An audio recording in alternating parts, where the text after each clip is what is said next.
Hello dear friends, welcome to Target Education. तो electronic devices के 6th video में आपका स्वागत है। यार ध्यान देना, 6th वीडियो जो बेसिकली 5th वीडियो के सीक्वेंस की वीडियो है। मैंने 5 न्यूमेरिकल प्रॉब्लम्स लिए थे जो डिवाइसेस के स्टार्टिंग के 4 थ्योरेटिकल पोर्शंस के वीडियोस पे बेस्ड थे। अब इसी सीक्वेंस में मैं 6th प्रॉब्लम लेता हूं। देखेंगे प्रॉब्लम है क्या। लिखा हुआ है, it has come in GATE Electronics year of 2014. The problem says consider a silicon sample doped with Nd is equals to 1:10^15. तो आपका डोपिंग कंसंट्रेशन, वो भी डोनार डोपिंग कंसंट्रेशन दिया हुआ है 10^15 पर सेंटीमीटर क्यूब। इसका मतलब 1 सेंटीमीटर क्यूब किसमें, आपके स्पेसिमेन में आपको 1:10^15 नंबर ऑफ डोनार इंप्यूरिटी के एटम मिलेंगे। आगे लिखा हुआ है, assume that the intrinsic carrier concentration Ni is equals to 1.5 in 10 per centimeter cube। ये स्टैंडर्ड डेटा है, is already been written over here. अब इसमें एक नया प्रॉब्लम है, इसमें आपको एक सेप्टार इंप्यूरिटी भी ऐड की है विच इज 1:10^18 पर सेंटीमीटर क्यूब। अब ध्यान देना, एक्सेप्टार बनाएगा पी टाइप, डोनार बनाएगा एन टाइप, दोनों के बीच में कॉन्ट्रडिक्शन है। जीतेगा कौन? जहां इंप्यूरिटी का कंसंट्रेशन ज्यादा होगा। यहां ध्यान देना, एन ए ये क्या है, लगभग 10^18 और ये क्या है 10^15। आप ये देखेंगे N A is almost 1000 time greater than the value of N D. N A is 1000 times of N D. तो इसका सीधा सा मतलब ये है, सीधा सा मतलब यह है कि अगर आप 1 सेंटीमीटर क्यूब ऑफ मटेरियल में अगर आप एनालाइज करेंगे ना, तो आपको यह पता चलेगा कि एनडी और एनए का रेशियो जो है ना, पता चलेगा आपको एनए और एनडी का रेशियो जो है वो 1000 का है। इसका मतलब अगर बाय द वे आपको 1 सेंटीमीटर क्यूब कहां स्पेसिमेन में अगर 10^18 नंबर ऑफ एटम किसके मिलते हैं, एक्सेप्टर आयंस के मिलते हैं, तो केवल 10^15 नंबर ऑफ आयंस जो मिलेंगे वो किसके मिलेंगे, डोनार आयंस के मिलेंगे। तो 1 सेंटीमीटर क्यूब में आप देख सकते हो कायदे से डोनार इंप्यूरिटी, एक्सेप्टार इंप्यूरिटी में एक्सेप्टार इंप्यूरिटी बहुत ज्यादा है और डोनार के कंपैरिजन में 1000 टाइम्स बहुत ज्यादा है। तो देख के समझ में आ रहा है कि साहब इंपैक्ट किसका रहेगा, कायदे से इंपैक्ट रहेगा किसका, एनए का। और कायदे से एन और पी जो लड़ेंगे वो जीत जाएंगे। कैसे? पी टाइप ऑफ मटेरियल बनके। पी टाइप ऑफ मटेरियल हमेशा बनने जा रहा है अगर एन ऑफ ए बड़ा हो एन ऑफ डी से। एन टाइप ऑफ मटेरियल बनने जा रहा है जब एन ऑफ डी बड़ा हो एन ऑफ ए से। लेकिन ये स्पेशलाइज केस है, गेट का प्रॉब्लम है, बहुत ज्यादा तंग नहीं करने का मूड में है। यहां तो लगभग ये दिया है, N A is much greater than the value of N D, much greater than the value of N D. तो डेफिनेटली देख के समझ में आ रही है पी टाइप ऑफ मटेरियल ही बनेगा। तो इसका मतलब आपसे पूछा गया है N which is nothing but the electron concentration P में, तो ये होगा माइनॉरिटी चार्ज कैरियर कंसंट्रेशन। अगर आप क्वाड्रेटिक इक्वेशन याद करें, what was the quadratic equation N of P के लिए, एन ऑफ पी से पहले आप क्या करें, majority charge carrier concentration P of P निकालें। What was the formula for it? It was equals to of N of A minus of N of D plus minus root over N of A minus of N of D whole square plus of 4ni square divided by of 2a which was 2। इस case में तो देख के समझ में आ रहा है साहब, आपका एन ए जो है बहुत ज्यादा बड़ा है एन ऑफ डी से। और वैसे भी गेट का प्रॉब्लम है, अप्रोक्सीमेटली आप आराम से क्वेश्चन का आंसर निकाल पाओगे। अगर N of A is much greater than N of D, तो कहीं ना कहीं N of A minus N of D को लिखा जा सकता है N A. Similarly N of A minus N of D whole square को लिखा जा सकता है एन ए स्क्वायर। साथ में ये तो छोड़ दो, इसका मतलब जहां जहां N A minus N D अगर यूज हुआ, आप उसको अप्रोक्सीमेट कर सकते हो एन ए से।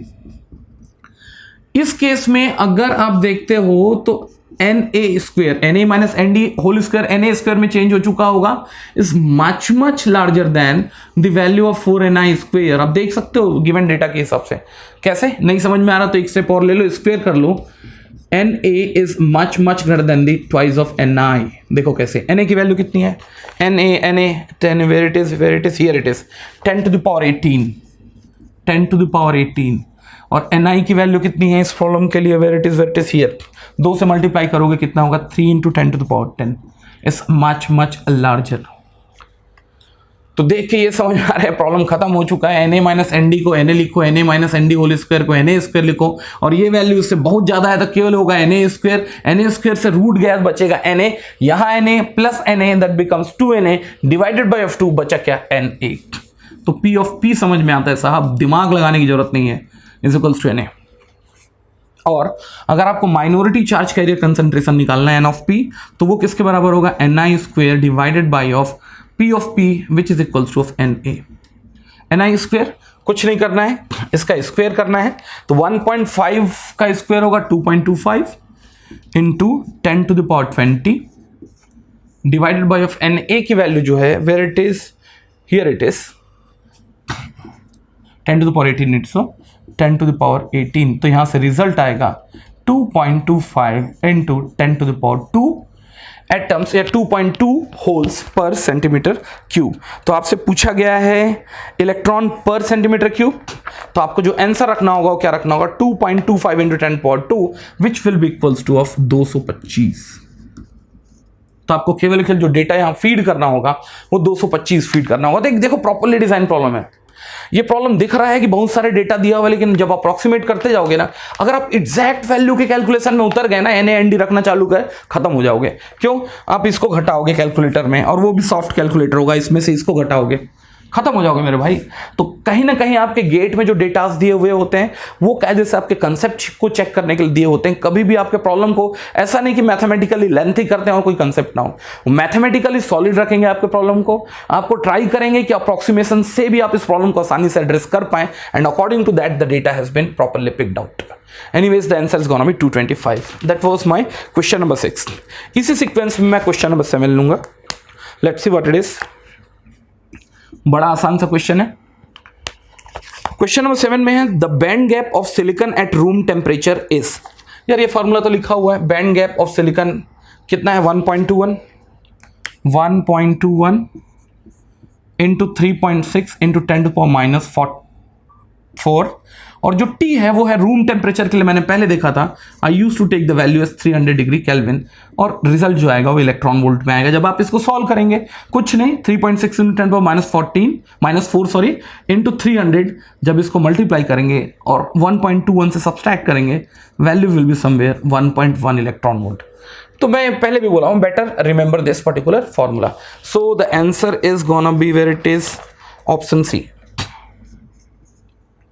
The answer is gonna be option C. ठीक है, चलिए इसी सीक्वेंस में अपन लेते हैं 8th problem. Let's see what it is. 8th problem लेते हैं।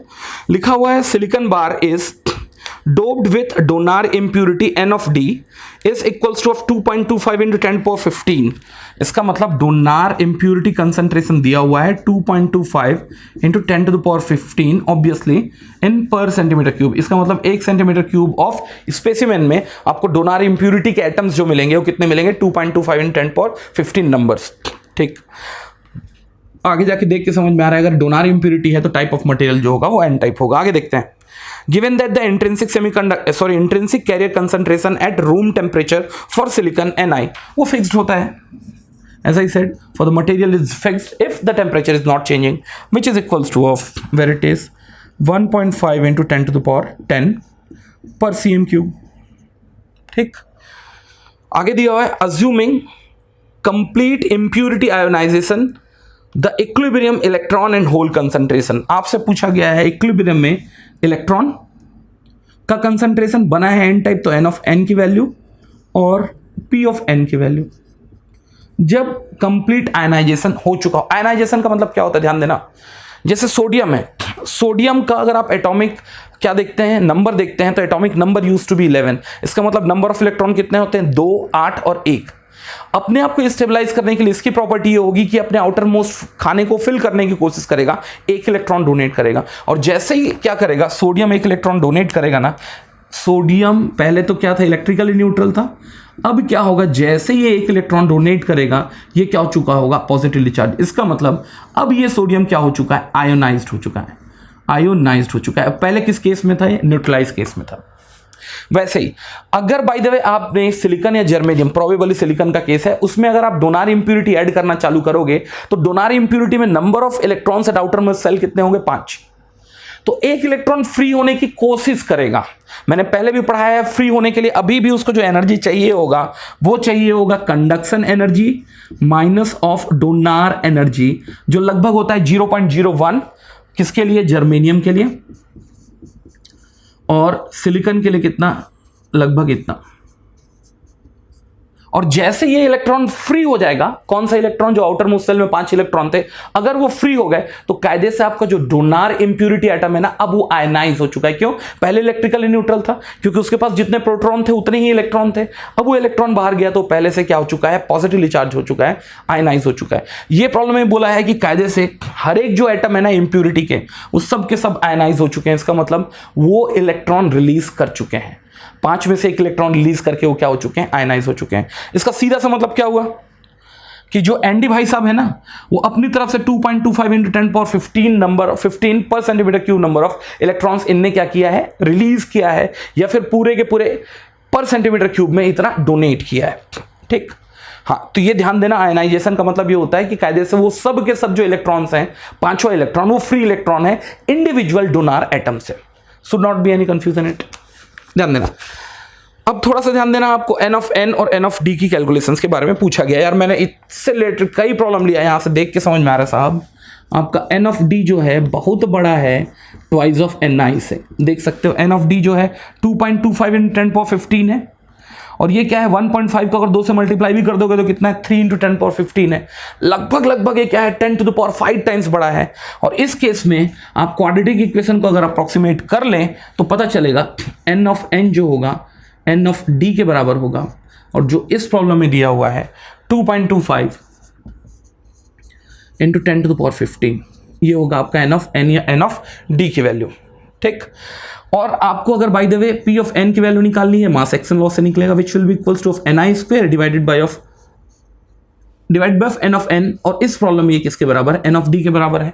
देखो जानबूझ के 2.25 दिया है, डेटा से देखोगे आप, ni स्क्वायर करेंगे तो इसका स्क्वायर करना होगा, that will be 2.25 × 10⁻20 divided by of 2.25 × 10⁻15, ये और ये गया, रिजल्ट जो आएगा वो आएगा 10⁵ पर सेंटीमीटर क्यूब। तो गेट में जनरली प्रॉब्लम्स में डेटा भी ऐसे चूज किए होते हैं such that you will be able to calculate the problem very easily without having any calculator.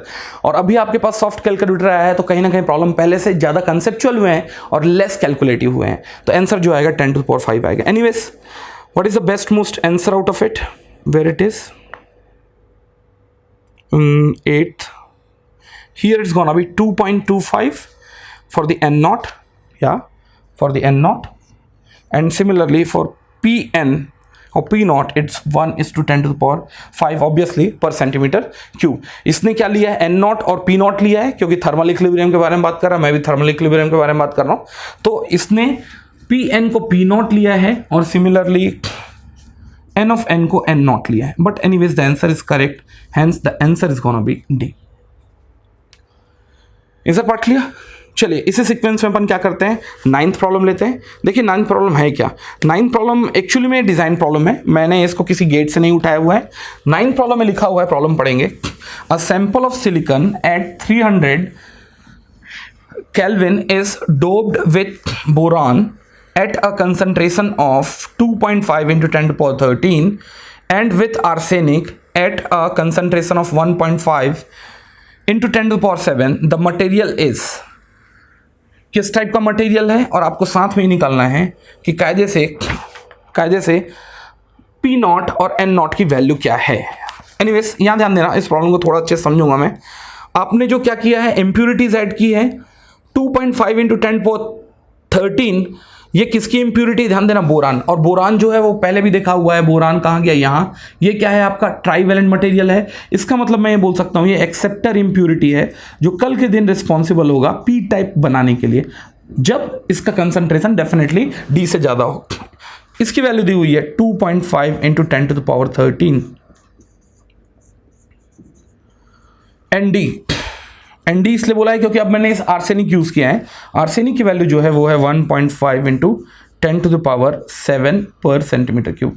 देख के समझ में आ रहा है Na is not only greater, is very very greater than the value of Nd। तो देख के समझ में आ रहा है साहब कि कुछ नहीं होने जा रहा, आपका जो रिजल्टेंट होगा वो किसका इंपैक्ट होगा, पी टाइप का इंपैक्ट होगा, और ये कहीं ना कहीं होगा P type of material,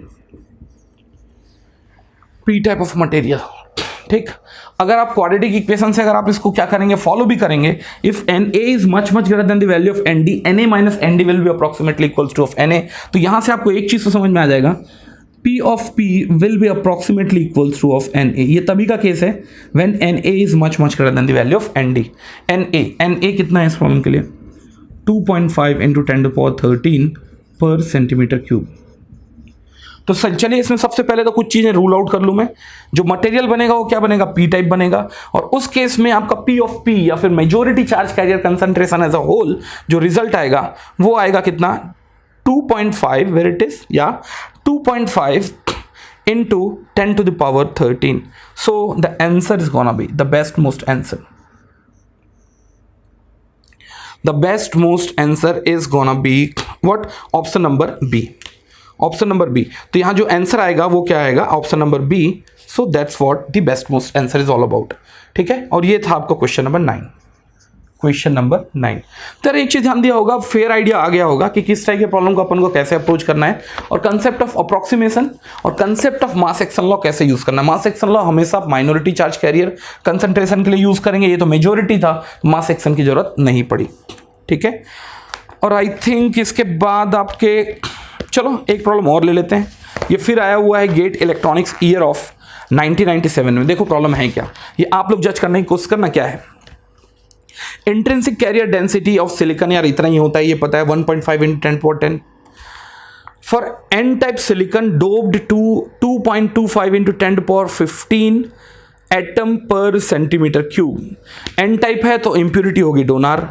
equilibrium में इलेक्ट्रॉन और होल का कंसंट्रेशन क्या होगा भाई, आपका डोपिंग कंसंट्रेशन 2.25 into 10 power 15 जो है Ni से बहुत बड़ा है, तो यही बन जाएगा आपके इलेक्ट्रॉन का कंसंट्रेशन। ये क्लियर है, तो 2.25 into 10 power 15 जो होगा वो क्या बन जाएगा, आपका इलेक्ट्रॉन का कंसंट्रेशन। देख के समझ में आ रहा है, ये वैल्यू होगी C, उसके अलावा तो कुछ बचता ही नहीं है। होल का कंसंट्रेशन होगा मास एक्शन लॉ से, because it's minority charge carrier concentration. Ni square इसका मतलब 1.5 into 10 to power 10 का होल स्क्वायर होगा 2.25 into 10 to the power 20 divide by 2.25 into 10 to the power 5, और रिजल्ट जो आएगा वो कहीं ना कहीं आएगा कितना, आप देख सकते हो 1 into 10 to the power 5 पर centimeter cube. So the best of the best most answer is gonna be option C. तो मेरे को लगता है थ्योरी ऑलमोस्ट इसकी क्लियर हो गई होगी। अब इसके बाद मैं कुछ बात करूंगा ड्रिफ्ट करंट डेंसिटीज के बारे में, which is again very important concept in GATE. चलिए मिलते हैं in next video. Thank you very much.